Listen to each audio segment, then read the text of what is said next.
Well, I'm not familiar with a 303. I'd have to actually use it to see if all that stuff is actually even working right.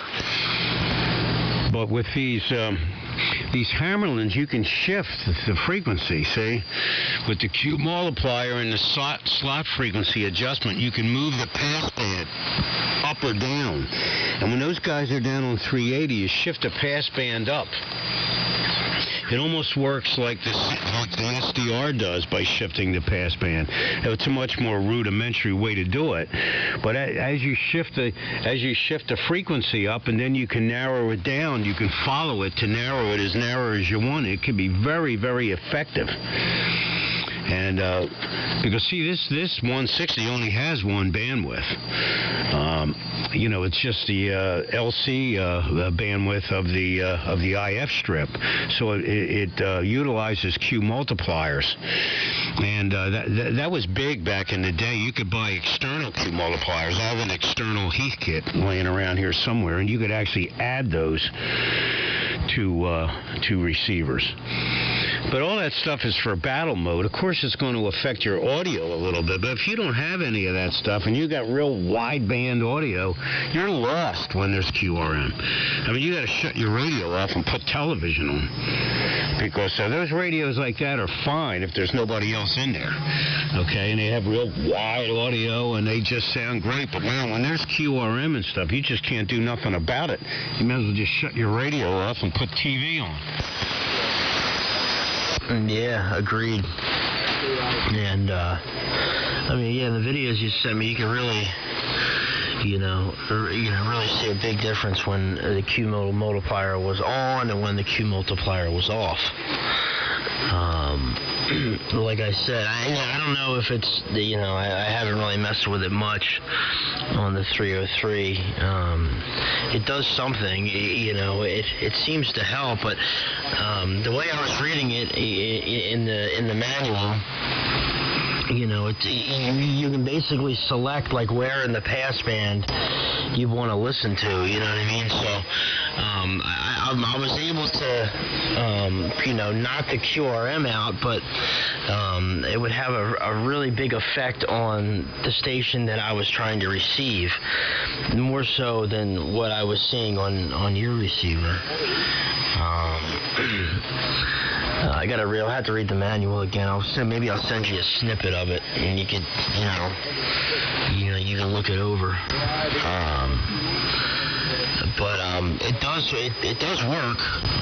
How well it works, I don't know, because I don't have, really know exactly what I'm doing with it, to be honest. But it's all a learning curve. But anyway, yeah, I downloaded the new Anon software, the new Thetis, the September 21st update for 2.6.8, and it's working great. You can tell a real big difference with the graphics, like on the pan adapter.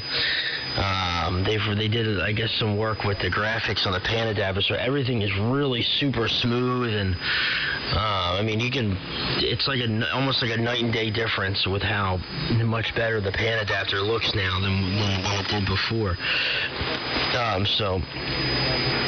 That's one thing, and then you have the adjustable multi-notch filter, where you can set up your notches and like an unlimited amount of notches in the passband. You use the mouse to make them wider or make them smaller, and so on and so forth, and place them wherever you want, which is pretty cool. I haven't had any use for that yet, but just trying to get everything back to where I had it. Because to get it to work right, before, when I added a Thetis update, I didn't have to go and uninstall Thetis completely for it to work. I just downloaded it, installed it, and it basically updated the Thetis that I had, but it wasn't working that way with this latest update. So last night I had to uninstall Thetis completely and install it, and it seems to be everything. I got the updated version in there now that seems to be working good. So anyway, that's the that's the story over this way. And boy, the band sure did change. Boy, you came up. It's almost 35 over. You were uncopyable before, and now you're way up there. So the band is changing. W2SDR, W3MMR. Yeah, okay. Yeah, you're way up, too. Let me just zero in my frequency. W2SDR. I have to try that. So when I put in the 21st, I just did it the regular way, and it just ended up being the same version again. When you say regular way, what do you mean? Like, not uninstalling Fetus and just basically installing the new update? Yeah, and it just had the old date back on the top again. It didn't have the new 21st date. That's what happened with me. Same exact thing, and I kept trying it. I tried the other, like the 18th of September one. None of them were working. But the weird thing is, it had the one update. I think it was 9/10, September 10th update. When I did that one, it worked fine. But these other ones didn't work that way, so I had to go in there and to completely delete Fetus, uninstall everything, delete my database. I mean, like, get, complete wipe, the slate clean, and reinstalled everything. I did save my transmit profiles and exported them. But once I put everything, once I reinstalled the new update, it worked fine. It's working really good. I'm not. I was getting some clicks and pops, when I would open up some websites, going to QRZ or whatnot. We're watching the Phillies game, because I stream the Phillies game when I'm, on the air a lot. And I haven't had one clicker pop at all with this new update. And I was getting a lot of them before. And that and that sequencing error that would pop up at the bottom of the screen that we were talking about before, I haven't seen that at all with this new with the new update there. So yeah, it seems to be working good. Myself from. Well, I'll try that later on today. All that stuff like streaming television and all that stuff on the same computer, you're taking your chances with that. I mean, it's nice to be able to do it and all, but that's really, all that real-time audio and video stuff is real hard on the computer, especially if you're doing 2 or 3 things of it at the same time. Yeah, well, back to the receivers again.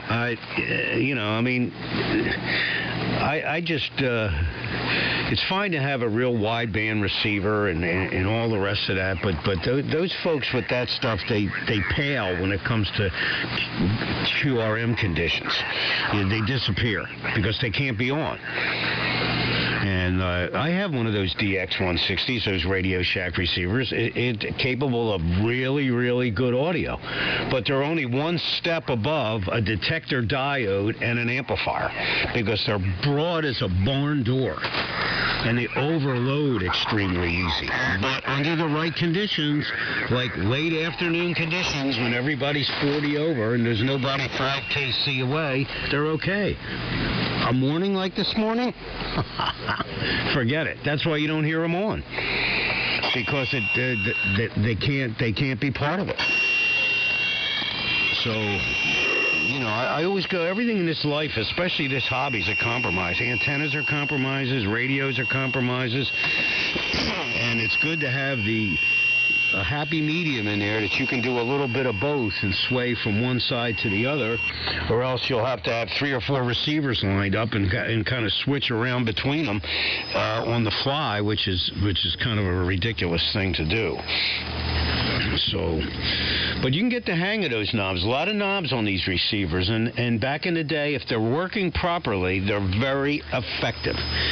And you heard the effective on those videos. I hope it came through, because if you were here, you'd really hear it, of the contour circuit in the audio circuit of the Hammerland, and how when the volumes turn down, it works almost like a loudness circuit on stereo receivers, where it boosts the bass and sometimes boosts the highs on a stereo receiver, but on the Hammerland it kind of gives it a mellow sound.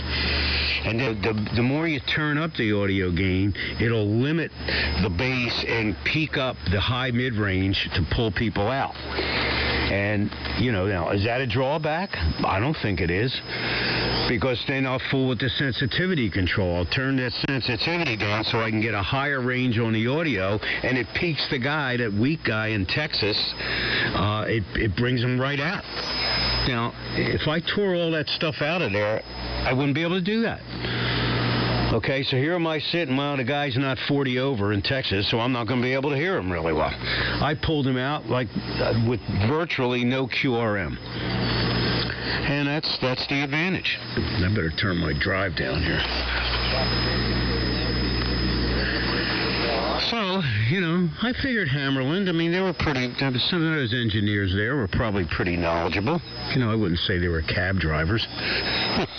But the receivers were built for a purpose. See, back then people worked DX and stuff on AMC. That's all they had. So you had to have a receiver that was kind of, could do a little bit of everything. So, but AM today virtually has been relegated to armchair copy of people that are 40 over. And, when it comes to other conditions, especially a modified receiver is really at a big disadvantage. So, all right, I'll catch you later. I'm going to go up and take care of a few cats. It's been nice being on here this morning, I'll tell you. Nice talking to everybody. And boys, it's getting hot in this shack from all these vacuum tubes. Are you heading up to that guy's, Tate, or what did you decide to do with that? W2SDR.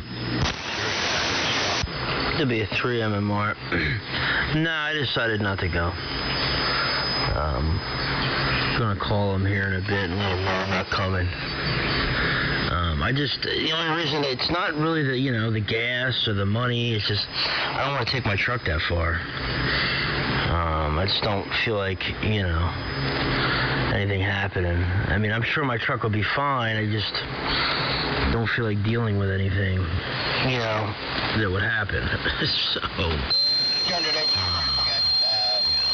So that's that. On that. So I got to call him when I get done here. I emailed you a copy of the manual for this 303, and on page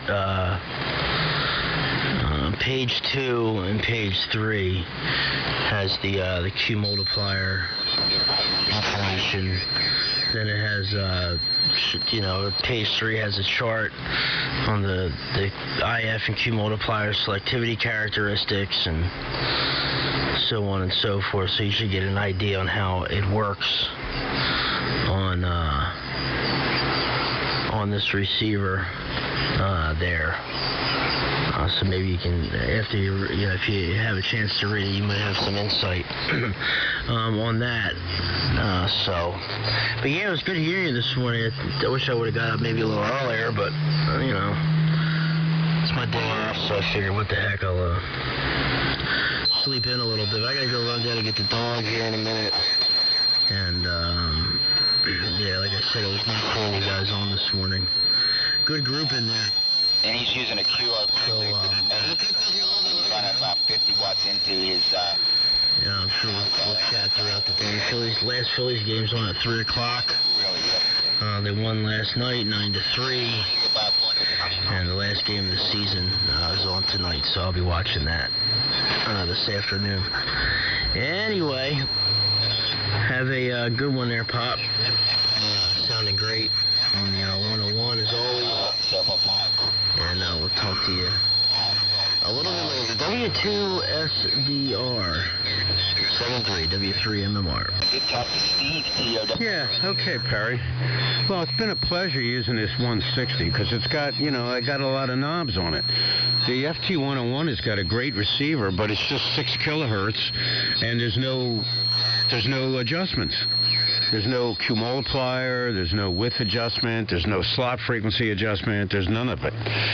So, there's only so much you can do with that. It sounds great for what it is, but if there's problems, QRM and this and that, it's very limited ability.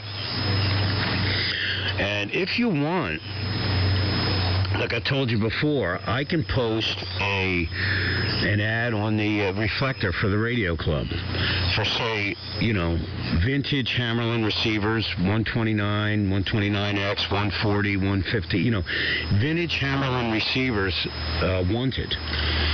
And see, because, if you're a club member, a lot of times like that, they'll let you, I would, if a club member approached me, if I was getting rid of a receiver, I'd tell them to take it home, try it out. See if you like it. If you don't like it, bring it back. You have stuff like that. The guy's like right across the river. He's 10 miles, a half an hour away. And that kind of stuff, because they know that you're a member of the club, and you know what I'm saying. You're like part of the family. And these receivers are a dime a dozen. They're all over the place. It's not like you're looking for a special, a Johnson Desk kilowatt or something. Okay, so they're all over the place. And they're reasonably priced, because they're not really as sought after as some of them.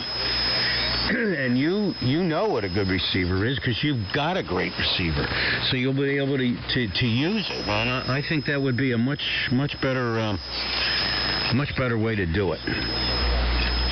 So if you want, let me know later, and we'll put some kind of wanted ad on there. Think about maybe what you would want in the wanted ad, and we'll do it if you want. So, all right, I'll catch you later. Go down and get the dog. I'm going to feed a couple of cats and get some breakfast here. 7.3 W3MMR W2SDR. I'll probably turn the DMR radio on, and I've got a Q multiplier on my DMR radio. W2SDR. Yeah, man, you get a lot of QRM on there. On rough copies on DMR. That's funny. Just like you disconnected when your storm's coming, taking a rubber duck off the HT. But no, that'd be cool. No, if you would do that. We'll chat a little bit later about it. But I joined the club. I'm just waiting to hear back. I paid the $20. I paid. I filled out the online form. I guess they just have to, read it or see it, and I don't know, take whatever the next step is. But I'm paid up, paid the dues, the whole nine. Did everything I had to do, I think. So just gotta wait to hear from them. So, all right, man. We'll catch up with you a little bit later. Have fun with herding the cats over there. W2SDR, W3MMR 73. Yeah, if you want, I can take an audio snippet of your transmit. Your Anon could not sound any better. Let me, why don't you come back, and this is just from my phone like I do, but let me take a quick shot of it. From the one room to the other. All right. Yeah, I've been getting a lot of compliments on the audio. With it. Excuse me. And I think everything's pretty well balanced, but I've been getting a lot of compliments on the and that's what I'm doing on the audio lately. I think we're finally gonna keep it where it is. I'm just using the CFC audio tools and not using any leveler or anything like that. Just basically working with a little bit of EQ, a little bit of compression, and this good old Shure SM7B. Thanks for the compliments, Pop, and we're looking forward to the snippet of the audio. Take care. when this problem happens. W3MMR. If I flex the chassis. Okay, I'll send it right over. W2SDR clear. So that's kind of a strange thing. That tells me there's something that's not... 7-3. Anyway, let's see. Is there anyone else here that's WA3MJ? Anyone else want to join us this morning? This is WA3MJ.